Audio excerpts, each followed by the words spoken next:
হয়তো বা ভাড়া করা হয়েছে, বা বাসটিতে উনি একাই যাত্রী ছিলেন। এই সিনারিটা পৃথিবীর যে প্রান্ত থেকে শুনছেন এবং দেখছেন সবাইকে শুভেচ্ছা জানাচ্ছি।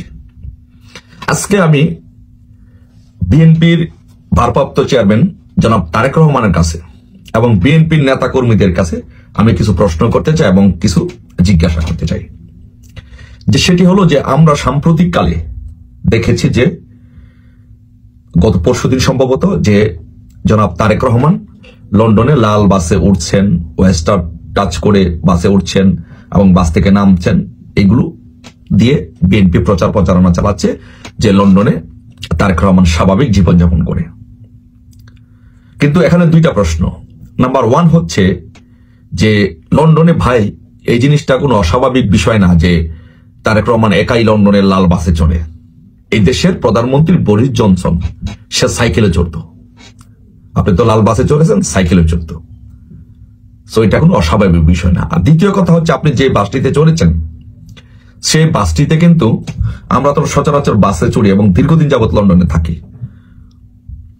আমরা দেখেছি যে এই বাসে সাধারণত যে এটি পাবলিক বাস, এই বাসের মধ্যে অনেক যাত্রী থাকে।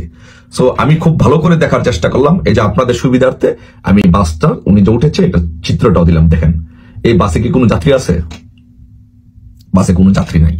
তার মানে কি এই বাসটি হয়তো বা ভাড়া করা হয়েছে, বা বাসটিতে উনি একাই যাত্রী ছিলেন। এই সিনারিটা, এই ড্রামাটা করার জন্য উনি বরং আরো দেশের অনেকগুলো টাকা ওনার ইমেজটা বাংলাদেশে দেখানোর জন্য যে উনি স্বাভাবিকভাবে চলাফেরা করেন, এই জন্য কি করা হয়েছে, বরং বাংলাদেশের টাকা খরচ করা হয়েছে, বাংলাদেশের গরিবের টাকা, ট্যাক্সের টাকা খরচ করে এর ড্রামা তৈরি করা হয়েছে। যাক, আপনি ড্রামা তৈরি করতে পারেন। সো আমি বলবো, আমি যে কথাটি মূলত বলতে চাই যে সেটি হচ্ছে ভাই ড্রামা, প্রতারণা, প্রতিহিংসা, এইগুলোর রাজনীতি বাদ দিয়ে আসুন বাংলাদেশে সঠিক রাজনীতি করি, গণতন্ত্রের চর্চা করি এবং বাংলাদেশের গণতন্ত্র পুনঃপ্রতিষ্ঠা করি। ভাই জনাব তারেক রহমান, আমি আপনাকে বলি, আপনি জিয়া রহমানের ছেলে, জিয়া রহমান সাহেবের ছেলে। জিয়া রহমান উনি মুক্তিযোদ্ধা ছিলেন, এটা আপনারা দাবি করেন এবং আপনাদের দলটা এই মুক্তিযুদ্ধের উপর ভিত্তি করে, যেহেতু উনি মুক্তিযোদ্ধা ছিলেন আপনারা দাবি করেন, তো ওনার এই স্পিরিটের উপর ভিত্তি করে কিন্তু আপনারা দলটা পরিচালিত করেন। যদি তাই করে থাকেন তাহলে আমার প্রশ্ন ভাই, আপনি তো জিয়া রহমানের ছেলে, আপনার মা ওই দেশের প্রধানমন্ত্রী ছিল, আপনি রাজনীতি করলে হয়তো আপনি কোনোদিন দেশের প্রধানমন্ত্রী হবেন, এটাই তো স্বাভাবিক।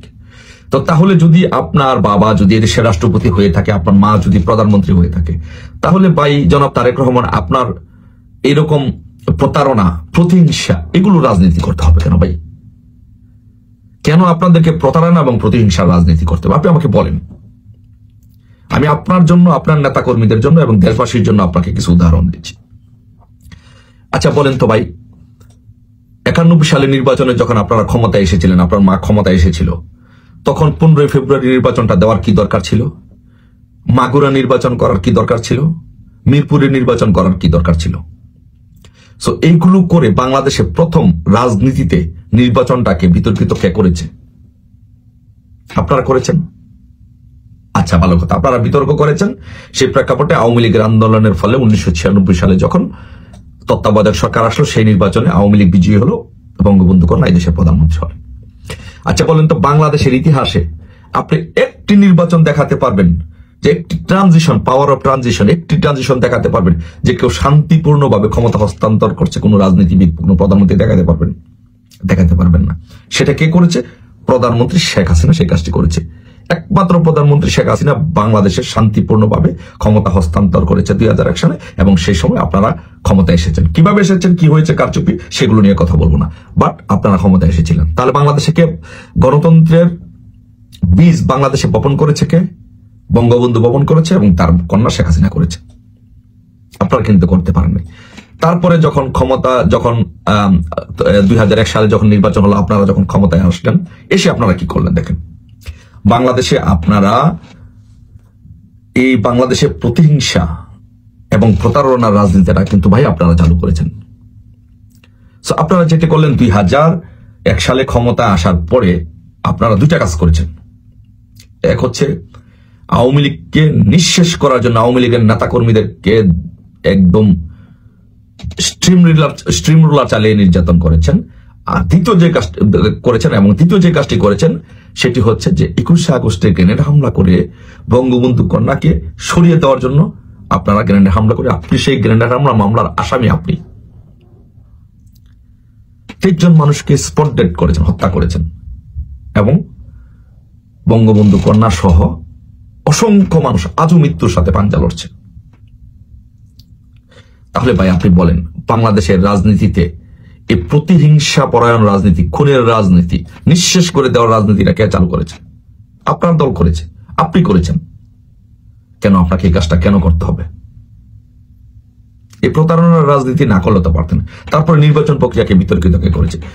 আপনার 15 ফেব্রুয়ারি নির্বাচন তো একবার আপনারা এই কাজটা করলেন। এই ধারাবাহিকতা বজায় রেখে আপনারা যখন 2005 সালের দিকে এসে আপনারা বিচারপতি KM হাসানকে প্রধান তত্ত্বাবধায়ক সরকারের প্রধান করার জন্য তার বয়স বাড়িয়ে তাকে প্রধান বিচারপতি করার জন্য প্রধান উপদেষ্টা করার জন্য আপনারা একটা প্রক্রিয়া শুরু করলেন। তখন আন্দোলন হলো, 111 আসলো। কেন আপনাদের বারবার নির্বাচন বিতর্কিত করতে হবে, প্রতারণা করতে হবে, প্রতিহিংসা করতে হবে কেন? রাজনীতি কি প্রতারণা এবং প্রতিহিংসা ছাড়া করা যায় না? তাহলে বারবার বাংলাদেশে এই রাজনীতিতে এই প্রতিহিংসা পরায়ণ রাজনীতি কে করেছে? আপনি করেছেন। প্রতারণার রাজনীতি কে করছে? আপনি করছেন। আপনি জিয়াউর রহমানের ছেলে, আপনার এগুলো করতে হবে কেন? সর্বশেষ আপনি 5ই আগস্টে যখন ঘটনা ঘটলো, সেই ঘটনার পরে 32 নম্বর ভাঙ্গার জন্য বুলডেজার কে দিয়েছে? ইশাক সাহেব দিয়েছে। এটা সবাই জানে, বুলডেজার কে দিয়েছে? ইশাক সাহেব দিয়েছে। মিছিল নিয়ে কে গিয়েছে? বিএনপি লোকজন গিয়েছে। তাহলে আপনি এই প্রতিহিংসার রাজনীতিটা বাংলাদেশে কে চালু করলো? আপনারা চালু করলেন। বারবার প্রতিহিংসার রাজনীতিটা আপনারা চালু করলেন এবং এর ফল কিন্তু আপনাদেরই ভোগ করতে হয়েছে। 21শে আগস্টে গ্রেনেড হামলা করে যখন শেখ হাসিনাকে মারতে চাইলেন, তখন আপনাদেরকে বোঝা উচিত ছিল যে একদিন এর ফল আপনাদেরকে ভোগ করতে হবে এবং 16 বছর আপনারা এর ফল ভোগ করেছেন। এখন আপনারা কি করছেন? এখন বঙ্গবন্ধুর বাড়ি ভাঙার জন্য ইশাক বুলডোজার পাঠিয়েছে। এখন কি আপনি মনে করেন যে আওয়ামী লীগ যখন আবার ক্ষমতা আসবে, টুডে আসবে? নট ফার ওয়ে ক্ষমতা আসবে। তা আসলে আপনি কি মনে করবেন যে আপনার জিয়া রহমানের মাজার, ইশাকের বাবার কবর, আপনারা কি শান্তিতে থাকতে পারবেন? থাকতে পারবেন না তো। কারণ যারা ভিকটিম তারা এর প্রতিশোধ নিবে। তাহলে বারবার আপনারা কেন এই প্রতিহিংসার রাজনীতি বাংলাদেশে চালু করেন? বারবার কেন আপনারা এই পথে হাঁটেন?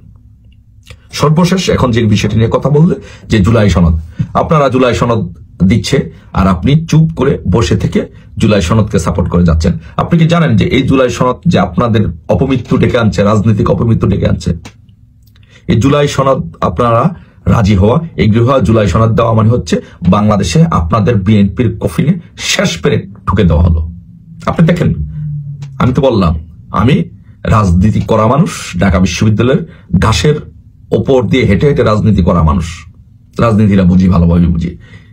সো আপনাকে বলছি, আপনার মতো এয়ার কন্ডিশনে থেকে রাজনীতি করা মানুষ না, আপনাকে বলছি যে আপনি জুলাই সনদে স্বাক্ষর করা মানে হচ্ছে, জুলাই সনদ বাস্তবায়ন করতে দেওয়া মানে হচ্ছে আপনাদের রাজনৈতিক কফিনে শেষ পেরেকটা ঢুকে দেওয়া হলো। এর ফলে আপনাদেরকে ভোগ করতে হবে এবং আপনারা খুব শীঘ্রই, আমি 5ই আগস্টের পরেই ভিডিও বার্তায় বলেছি যে বিএনপিকে একমাত্র রক্ষা করতে পারে আওয়ামী লীগ। আপনারা বিশ্বাস করেন নাই, সেই দিনটা এসেছে। আপনাদেরকে রক্ষা করতে কে পারবে? একমাত্র বাংলাদেশে আওয়ামী লীগ রক্ষা করবে। এই এটি জুলাই সনদ না, এটি জুলাই মৃত্যু সনদ, এটি সন্ত্রাসী সনদ। সো আমি পজিটিভ রাজনীতিতে বিশ্বাস করি, সঠিক ধারা রাজনীতিতে বিশ্বাস করি। আমি বলবো যে আপনারা এগুলো না করে, এই নাটক না করে, নাটক কম প্রিয়, এগুলো বাদ দিয়ে আপনারা সঠিক ধারা রাজনীতিতে আসুন। পারস্পরিক সহযোগিতা, পারস্পরিক শ্রদ্ধাবোধ এবং সহমর্মিতার রাজনীতিতে, সহবাসের রাজনীতিতে বিশ্বাস করি। আসুন এসব কিসের জুলাই সনদ, কিসের মৃত্যু সনদ, কিসের সন্ত্রাসী সনদ, সব বাদ দিয়ে আসুন বাংলাদেশে আওয়ামী লীগ, বিএনপি আমরা একসাথে মিলে বাংলাদেশে গণতন্ত্র পুনঃপ্রতিষ্ঠিত করি, বাংলাদেশে একটি নির্বাচনের ব্যবস্থা করি, বাংলাদেশে গণতন্ত্রের ধারাবাহিকতা রক্ষা করি, বাংলাদেশের মানুষকে শান্তি দিই। এই প্রতিহিংসার রাজনীতি বাংলাদেশে দীর্ঘকাল চলতে পারে না, চলবে না। আপনাকে এর জন্য সবচেয়ে বেশি সাফার করতে হবে আপনাকে। 111 আপনি সাফার করেন নাই, 111 আপনার মা সাফার করে নাই, 111 তো আপনার মা চাইলে ছিল, 111 তো আপনাকে আর্মি পিটিয়েছে, কিন্তু ফ্যানের সাথে বেঁধে পিটিয়েছে। আপনি লন্ডন চলে আসছেন। আজকে কত বছর যাবত আপনি লন্ডনে আছেন? দীর্ঘদিন যাবত আপনি লন্ডনে আছেন, বাংলাদেশে যেতে পারছেন না কেন?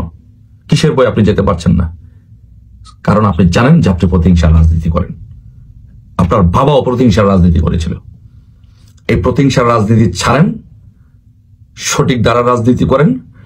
আপনারাও বাংলাদেশে একটি বড় রাজনৈতিক দল, বাংলাদেশ আওয়ামী লীগ এই দেশের স্বাধীনতার নেতৃত্ব দানকারী দল। আসুন বাংলাদেশে সঠিক রাজনীতি ধারাতে বাংলাদেশকে ফিরিয়ে নিয়ে আসি, বাংলাদেশে গণতন্ত্র পুনঃপ্রতিষ্ঠা করি। বাদ দেন এইসব ভাঙ্কি ভাঙ্কি, বাদ দেন এইসব জুলাই সন্ত্রাস, জুলাই সনদ। আশা করি আপনাদের বোধোদয় হবে। বাংলাদেশের রাজনীতিতে গণতন্ত্র পুনঃপ্রতিষ্ঠায় আপনারা সকলে ভূমিকা রাখবেন, সেই আশাবাদ, সেই প্রত্যাশা ব্যক্ত করে বিদায় নিচ্ছি। জয় বাংলা, জয় বঙ্গবন্ধু।